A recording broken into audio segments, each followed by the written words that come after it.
तो हम लोगों ने प्लेन एंगल के बारे में बात कर लिया, ठीक है। अब हम लोग सॉलिड एंगल के बारे में बात करेंगे। सॉलिड एंगल स्टेरेडियन, SR, ठीक है। प्लेन एंगल के बारे में हम लोग क्या कह रहे थे कि जो हम लोगों का रे है वो रोटेट करता है एक प्लेन में, एक ही प्लेन में रोटेट करता है।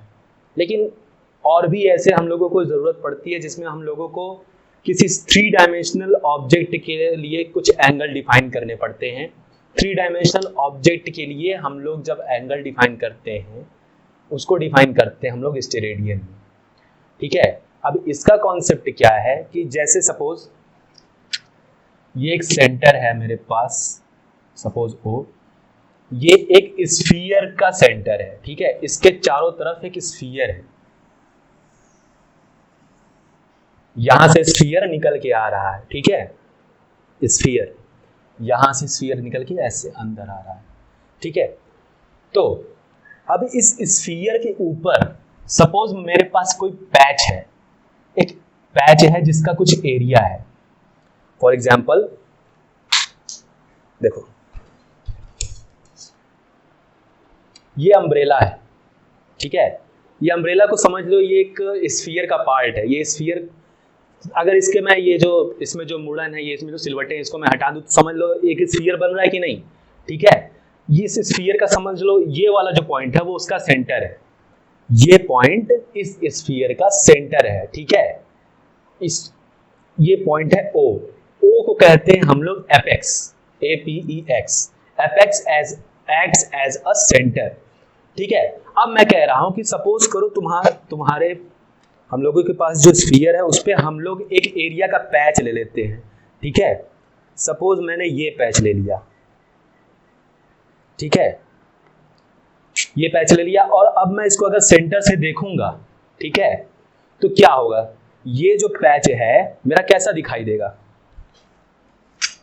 ऐसा कुछ दिखाई देगा अगर मैं सेंटर से देखूंगा तो, ठीक है। कि जो पैच है सपोज पैच हुआ भी इमेजिन करो कि मैंने वो जो दिखाया था पैच यहां पर है, ठीक है, और उससे और वो सेंटर की तरफ जा रहा है, ठीक है। तो ऐसा ही दिखाई देगा कि नहीं, इमेजिन करके देखो ऐसा ही दिखाई देगा, ठीक है। तो अब हम लोग सॉलिड एंगल को कैसे डिफाइन करते हैं, सॉलिड एंगल को हम लोग डिफाइन करते हैं ओमेगा इज इक्वल्स टू, ये जो यहां पर हम लोगों का जो पैच है, जो एरिया जो पैच का जो एरिया है, सपोज A एरिया है, ठीक है, और जिस स्फीयर का वो पार्ट है उसका रेडियस R, ठीक है।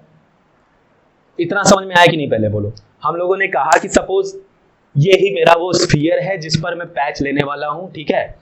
ये वो पैच रहा, ठीक है। इस पैच का कुछ एरिया है, दिखाई दे रहा है कुछ एरिया है, ये मैं स्क्वायर एरिया ले रहा हूं, ठीक है। उसको अगर मैं सेंटर से देखूंगा तो ऐसा कुछ बनेगा, ठीक है। एक कोन जैसा कुछ बन रहा है, ठीक है, अंदर की तरफ जा रहा है। इस पैच का कुछ एरिया है, ठीक है, सपोज वो एरिया है A, ठीक है, और उस जिस स्फीयर का ये एरिया पार्ट है, ठीक है, उसका रेडियस है R।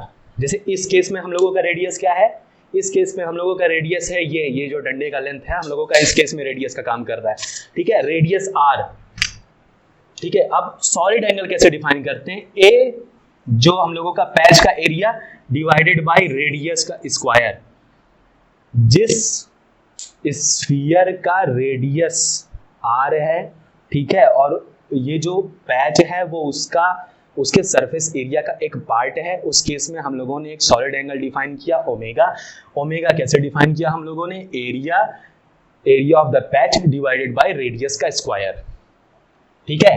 Again it is a unitless quantity. इसको कैसे रिप्रेजेंट करते हैं, SR, ठीक है, स्टेरेडियन का आप लोगों को कोई बहुत ज्यादा यूज नहीं आने वाला है, एक्सेप्ट फॉर क्लास 12th में जब आप लोगों का पहला चैप्टर इलेक्ट्रोस्टैटिक्स में आएगा तब इलेक्ट्रिक फील्ड इलेक्ट्रिक फ्लक्स के बारे में थोड़ा सा उससे बात करेंगे, और कुछ काम नहीं आने वाला है आप लोगों का स्टेरेडियन इसके अलावा। तो अच्छा ये समझ में आ गया। अब बताओ जैसे पाई में जैसे सर्कल का एक सर्कल पूरा जो कितना रेडियन होता है उसका 2 पाई होता है, नहीं 2 pi radian is equal to 360 degree. तो एक स्फीयर का सरफेस कितना एंगल सबटेंड करेगा उसके सेंटर के अबाउट, उस पूरे स्फीयर के लिए हम लोगों के पास एरिया कितना हो जाएगा 4 पाई आर स्क्वायर। ठीक है, 4 पाई आर स्क्वायर यहां रख देंगे, आर स्क्वायर से कट जाएगा, मिला कितना 4 पाई रेडियन। ठीक है, ये एग्जांपल बस एक था।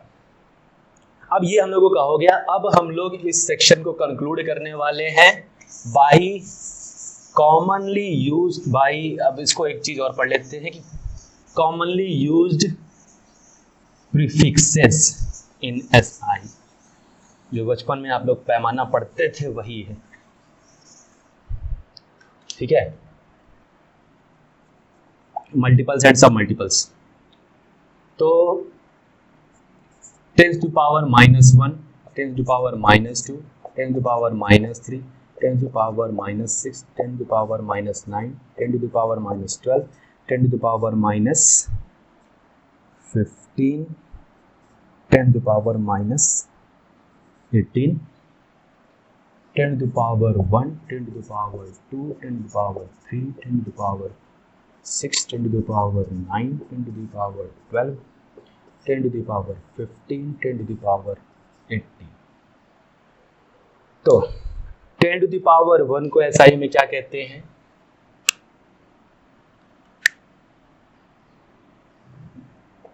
डेसी। इसको centi, milli, micro, nano, pico, femto and इसको क्या कहते हैं? Atto. 10 to the power 1 deca, 10 to the power 2 hecto, 10 to the power 3 kilo, 10 to the power 6 mega, 10 to the power 9 giga, 10 to the power 12 tera, 10 to the power 15 peta, 10 to the power 18 exa. तो these are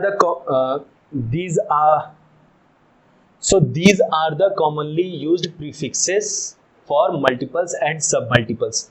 तो अगर मैं कहूं, इसको ऐसे ही समझते हैं, अगर मैं कहूं डेसीमीटर, डेसीमीटर मतलब 10 to the power -1 of metre, 10 to centimetre 10 to the power -2 metre, जो आप लोगों के स्केल में होता है centimetre, millimetre 10 to the power -3 millimetre. ठीक है, किलोग्राम, किलोग्राम मतलब, अच्छा हाँ, किलोग्राम एक ऐसा यूनिट है जिसके लिए पहले से ही एक प्रीफिक्स यूज है। ठीक है, किलोग्राम, जैसे ग्राम यूज होना चाहिए था, लेकिन एसआई यूनिट में क्या होता है? किलोग्राम। किलोग्राम ही हम लोगों का एसआई यूनिट है, तो इसलिए कंफ्यूज ना होना इसमें ऐसा ये एसआई यूनिट है किलोग्राम, जिसमें पहले से ही एक प्रीफिक्स यूज्ड है। ठीक है, जैसे बाकी में मीटर किलोमीटर होता था, किलोमीटर एसआई यूनिट नहीं है, लेकिन किलोग्राम एसआई यूनिट है हम लोगों का। तो कंफ्यूजन से बचिएगा आप लोग, ये बताना जरूरी था। ठीक है, डेकामीटर यानी 10 metre, hectometre 100 metre, kilometre 1000 metre.